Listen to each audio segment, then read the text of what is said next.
She was standing on a wagon like an old mule, head covered in a sack, feet bleeding into the wood, hands tied in front of her like a criminal, and they were bidding on her like it was a game. $1, the fat man yelled, laughter thick in his throat. A real savage, yours forever, and the crowd laughed too. Old men with sunburnt necks and whiskey breath. Young punks with dust in their boots and no soul in their eyes. Caleb Morgan stood at the edge of that crowd, heart pounding like a war drum. He'd seen darkness before in the mud of Gettysburg, in the eyes of dying boys, but this was worse. This was evil, with an audience. He should have walked away. That's what folks like him do, keep their head down, let the world rot. But then the girl stumbled, just once, like her knees gave out from the shame, and that was it. $1, he said, quiet, flat. The crowd shut up like someone slapped them all at once. The seller smirked. Sold to the lonely farmer. He spat, mocking, and as Caleb climbed that wagon, cut the ropes, and lifted that sack, he expected a girl, a victim, a hollow thing. What he saw was defiance, eyes like embers, shoulders squared, not afraid, not broken. That look would follow him the rest of his life. He didn't know her name, didn't know her story, but he knew the moment he touched that rope, he bought more than a woman. He bought a war he wasn't ready for. Caleb didn't say a word the whole ride home, not because he was trying to be mysterious. He just didn't know what the hell to say. He'd lived alone for 7 years, ever since Mary passed. He got used to the quiet. Some days he even preferred it, but now he had company. And not just any kind. A woman who hadn't spoken a word since he cut her loose, who didn't cry, didn't thank him, didn't look scared. She just walked behind his horse, barefoot, like it was nothing. By the time they reached the ranch, the sun was low. The place looked smaller than usual, almost ashamed of itself. Caleb felt that too. He pointed to the small barn and said, "You can stay there. There's a cot and water." She gave no sign she'd heard. That night, he couldn't sleep. The silence wasn't the same anymore. It had a pulse now. A presence. Next morning, he left food and coffee on the porch. He didn't see her take it, but by noon, the plate was clean. For 3 days, neither of them said a word, but things started to shift. One morning, he found the gate latch fixed better than he'd ever done it. Another day, his torn shirt was sewn up, neat like a store-bought one. He started talking, not to her, really, just out loud, about the cows, the weather, the ache in his knee. No answers came, but she listened. He could feel it. Then came the storm, big one, black clouds rolling fast, wind like a damn train. Caleb ran to the barn to get the cattle in, and saw her standing in the doorway, watching the sky like it was an old enemy. He yelled, Get inside." She didn't move, not until the lightning cracked hard and close. He ran back, grabbed her arm, and pulled her to the cabin, slammed the door shut behind them. They stood there, soaked to the bone, hearts pounding. That's when he saw a flicker of fear in her eyes. The storm didn't scare him, but that look did, because for the first time, she wasn't just surviving. She was vulnerable, human. After that stormy night, something shifted between them. Not with words, not with promises, but with presence. Every morning, Caleb would leave coffee and a plate of cornbread on the porch. He didn't see her take it, but by mid-morning, it was gone. She started sitting on the edge of the porch steps, not close, but not hiding anymore either. He learned her name, not from her lips, but from a drawing in the dust. One morning, he found an old saddle awl he'd lost weeks ago, placed neatly on the porch rail.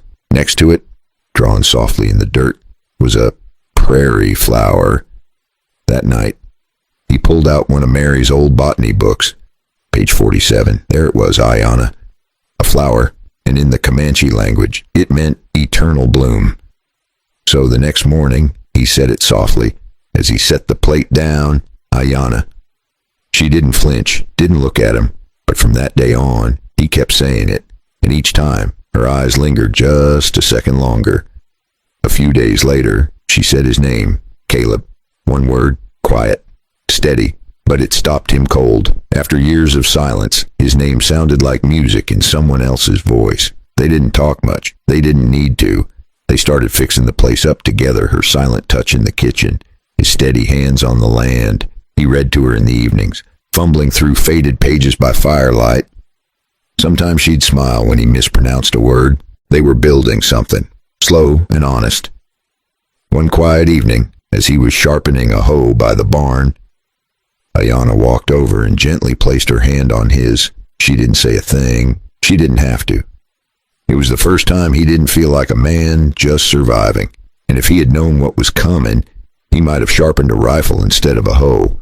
But that's the funny thing about peace. You never know how much you needed it until it's about to be taken away.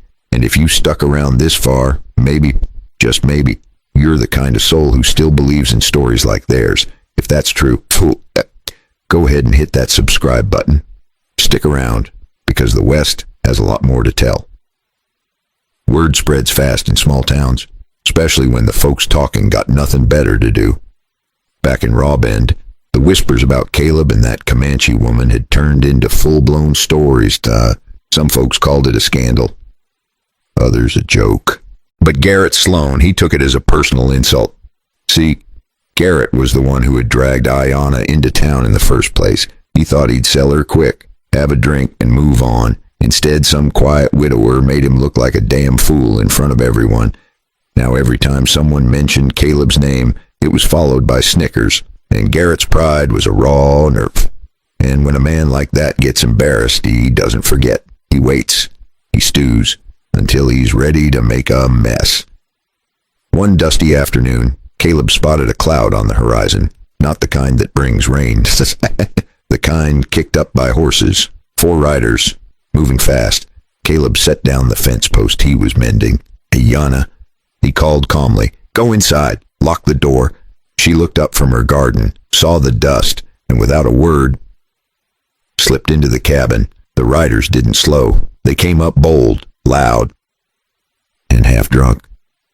Garrett leading the way, afternoon. Vance, he spat the name like a curse. Heard you've been playing house with stolen goods. Caleb didn't flinch, didn't raise his voice. She's not stolen, he said. She's my wife. The words were heavy. Not a legal truth, maybe, but a heart-deep one.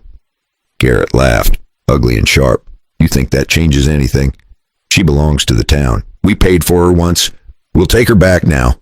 He dismounted, hand on his belt like he was reaching for something. Caleb's rifle was already in his hands, calm, steady.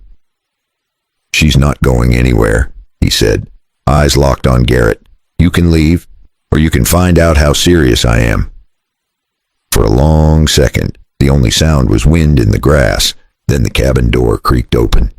Ayanna stepped out, not with a weapon, but wearing that blue calico shawl he'd once left for her. She walked to Caleb's side, head held high, and in that moment, she didn't need to say a thing. She was already home. For a long second, no one moved. Caleb stood steady, rifle in hand. Ayanna stood beside him. No gun, no threat. Just presence, but somehow that was louder than any bullet. Garrett looked between them.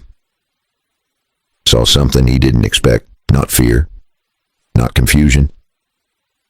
He saw a man and a woman who had already survived too much to be shaken by men like him. He muttered something under his breath. Backed up. The others didn't argue. They weren't there for a war. They were there to scare. And they'd failed. By the time their dust settled over the horizon, Caleb hadn't even lowered his rifle. He just turned to Ayanna and nodded. That night. They didn't speak much. They didn't have to. The danger was gone. But something else had settled in. Peace. Not the kind that sneaks in quietly and leaves just as fast. The kind you earn. The kind you fight for. And it stuck around by seasons past. The ranch changed. So did they. Ayanna's garden grew wild and beautiful. Caleb's hands grew rougher but steadier. They built something together, not out of what they lost, but from what they chose to keep going. Love, maybe, but more than that, trust. And that, my friend, is what the West was always really about. Not the gunfights or the saloons, not the gold or the cattle, but the grit it takes to stay, to rebuild when life burns it all down. To love again, even when it scares you. Now, maybe you're watching this and thinking about your own battles. Maybe you've lost someone. Maybe you've had your own version of Garrett Sloan ride up your path. Let me ask you something. What did you stand for when it got hard? What kept you from giving up? And more than that, who stood beside you? If this story stirred something in you, if it reminded you of someone or made you look back at your own long road, go ahead and hit that like button. And if you want more stories like this, ones that make you feel, think, maybe even remember, then do yourself a favor and subscribe. Because out here in the dust and wind of the West, every now and then someone finds their way home. And when they do, you'll want to hear about it.